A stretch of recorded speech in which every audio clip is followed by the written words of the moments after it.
Halo teman-teman, salam sehat selalu untuk kita semua, salam sejahtera. Dengan saya, Bung Ropan. Cristiano Ronaldo gagal mengambil eksekusi penalti di masa pertambahan waktu ketika Slovenia memaksa mereka untuk melakoni perpanjangan waktu setelah di waktu normal 90 menit bermain imbang 0-0. Dan bahkan memang sampai ke akhir pertandingan di 120 menit tetap 0-0 sebelum dilanjutkan adu penalti.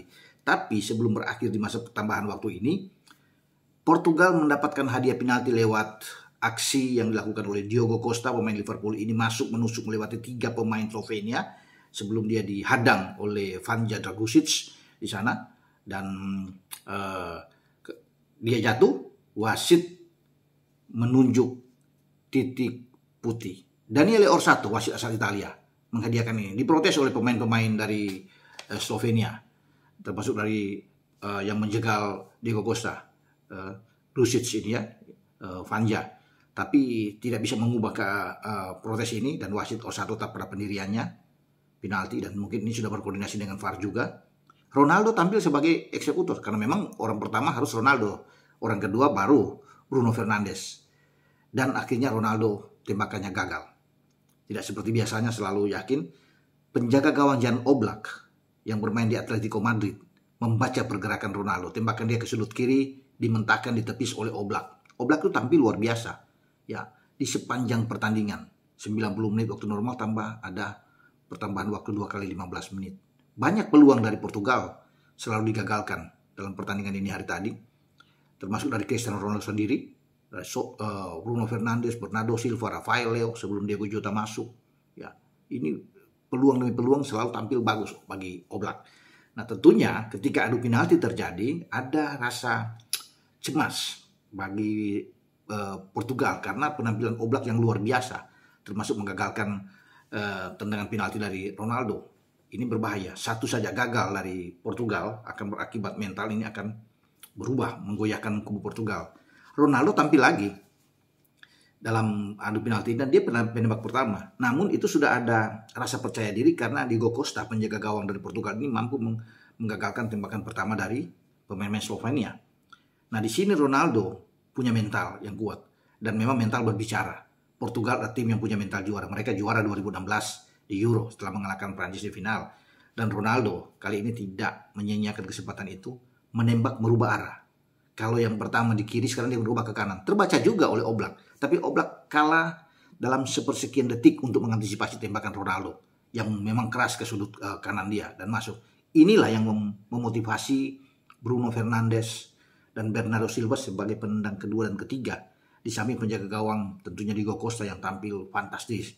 Nah, Costa inilah yang menggagalkan dua tembakan berikutnya dari Slovenia dan memastikan itu Portugal menang. Karena dengan dia menggagalkan 3 tembakan tinggal menunggu waktu saja. Ronaldo sudah mengeksekusi dengan benar. Tibalah saatnya bagi Bruno Fernandes untuk bisa mengeksekusi dengan baik 2-0 dan dilengkapi oleh Bernardo Silva. Kemenangan ini disambut luar biasa tentunya bagi pendukung Portugal ya. Di samping ada di stadion juga yang berada di negara mereka yang nonton nobar ya, di sana.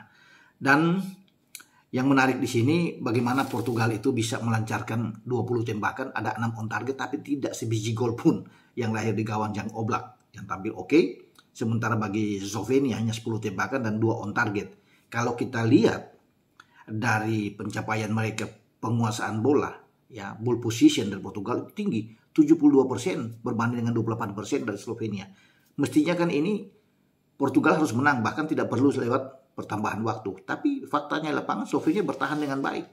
Ya, banyak memberikan juga counter attack yang berbahaya ke pertahanan Portugal. Ya, bahkan ada 2 miss yang dilakukan oleh Portugal yang nyaris membuatkan gol. Sayang saja Benjamin Sesko ini gagal memanfaatkan kesalahannya dibuat oleh Joao Cancelo dan juga dengan Pepe ya, yang mau blunder dan nyaris saja membuahkan gol. Kalau Slovenia bisa mencetak gol bisa buyar, bisa habis Portugal, akan kalah kalau bisa melihat karena mental mereka bisa goyah juga di sini.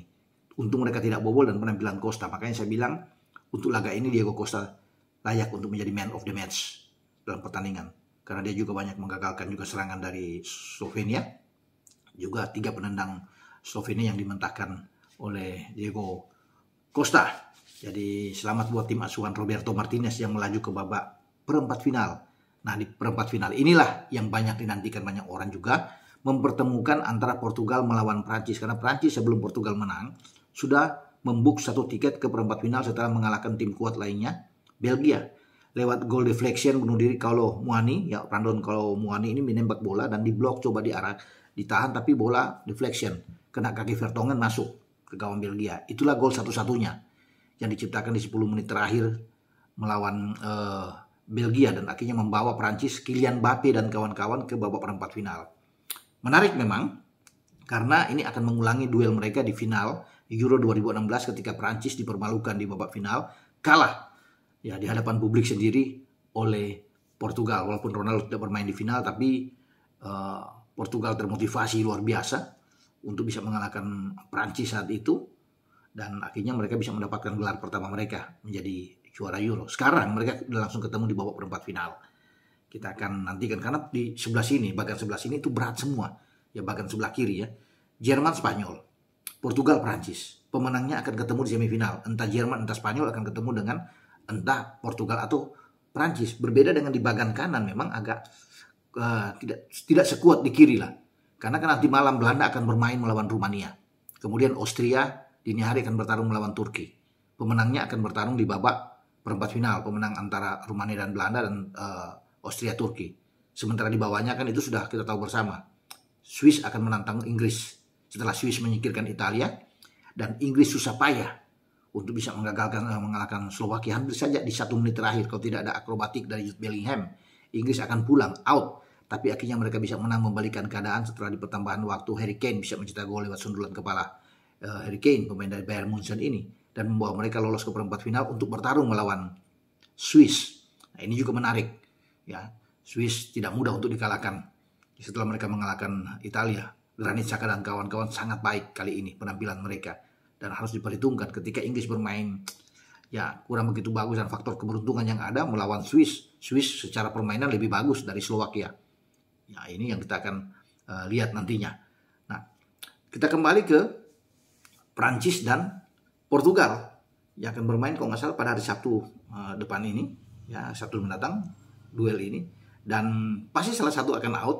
Ya, tentunya Ronaldo ingin membawa Portugal itu lolos, ya karena dia akan mengakhiri laga dia, karir dia sebagai pemain sudah 39 tahun, mungkin di 4 tahun depan Euro dia tidak akan hadir lagi, sehingga ya dia ingin membawa Portugal ke babak selanjutnya, babak semifinal untuk menunggu pemenang antara Jerman dan Spanyol. Tapi memang tidak mudah melewati Prancis yang punya tim yang kuat ya. Secara tim Prancis kita tahu bersama sangat baik, pertahanan mereka juga yang oke, tapi ya ini sepak bola. Karena secara materi juga Portugal itu mewah sekali kalau bisa melihat ya. Mereka dengan Ronaldo, ada Bernardo Silva, kita tahu bersama, bahkan Diego Costa sampai bisa cadangan nanti masuk sebagai super sub. Mereka punya Bruno Fernandes, punya Rafael Leao, Vitinha, Joao Palhinha di sana, Palhinha, kemudian ada Joao Cancelo, Ruben Dias, Pepe. Ini kan pemain-pemain yang oke, yang bagus. Belum lagi di kanan ada Nuno Mendes. Jadi ini pertandingan yang saya pikir ditunggu-tunggu antara Portugal melawan Prancis ya, dan juga di atas Jerman melawan Spanyol. Siapa yang akan tersingkir? Kita tunggu bersama. Dengan saya, Bung Ropan berbicara di sini. Ciao.